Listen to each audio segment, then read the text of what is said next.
రీసెంట్గానే ప్రపంచవ్యాప్తంగా జరిగిన చెస్ ఛాంపియన్లో అతి చిన్న వయసులోనే అరుదైన ఘనతను దక్కించాడు గుకేష్. భారతదేశ గౌరవాన్ని నిలపడంతో పాటు అతి చిన్న వయసులోనే ఇంత ఘనతని సాధించడం అనేది చాలా గొప్ప విషయం అనే చెప్పుకోవచ్చు. అయితే గుకేష్ తన చిన్న వయసులోనే తన చెస్ ఛాంపియన్ అవ్వాలనే తన కలని ధ్యేయంగా మలుచుకొని తను ఎలాంటి పనులపై దృష్టి సారించకుండా తన గమ్యాన్నే లక్ష్యంగా మలుచుకొని తను ఈరోజు అతి చిన్న వయసులోనే అంటే 18 ఏళ్ల వయసులోనే తను వరల్డ్ యంగెస్ట్ చెస్ ఛాంపియన్గా నిలిచాడు. తను చెస్ ఛాంపియన్గా నిలవడమే కాకుండా ఎంతోమందికి మార్గదర్శకంగా కూడా నిలిచాడు.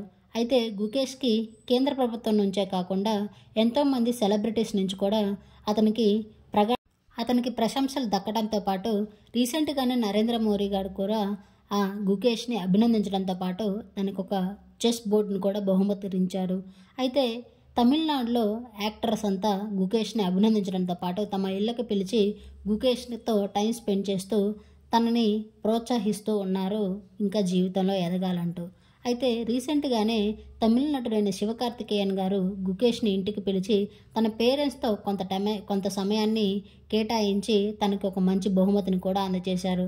అలాగే గుకేష్తో కేక్ కట్ చేయించి తనని ప్రశంసించడం తనకి ఎంతో సంతోషంగా ఉందంటూ శివకార్తికేయన్ గారు చెప్పుకొచ్చారు. ఈ ఫొటోస్ని గుకేష్ తన సోషల్ మీడియా వేదికగా షేర్ చేసుకుంటూ మా కోసం టైం కేటాయించినందుకు థ్యాంక్స్ అంటూ కూడా చెప్పుకొచ్చారు. అయితే రజనీకాంత్ గారు ఎవరినైనా సరే టాలెంట్ ఉంటే తన ఇంటికి పిలిచి మరీ గౌరవిస్తూ వారిని సపోర్ట్ చేస్తూ ఉంటారు.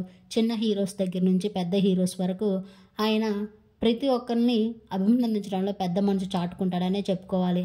అలాగే గుకేష్ను కూడా ఇంటికి పిలిచి ఆయన రజనీకాంత్ గారు గుకేష్ని అభినందించడంతో పాటు అరుదైన బహుమతిని అందించాడు.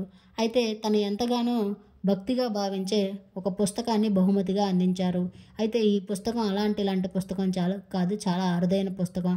అలాంటి పుస్తకాన్ని తనకు అందించడం, తనతో సమయం కేటాయించడం తనకు ఎంతో సంతోషం. ఓ యోగి ఆత్మకథ అనే పుస్తకాన్ని ఆయన ప్రజెంట్ చేశారు.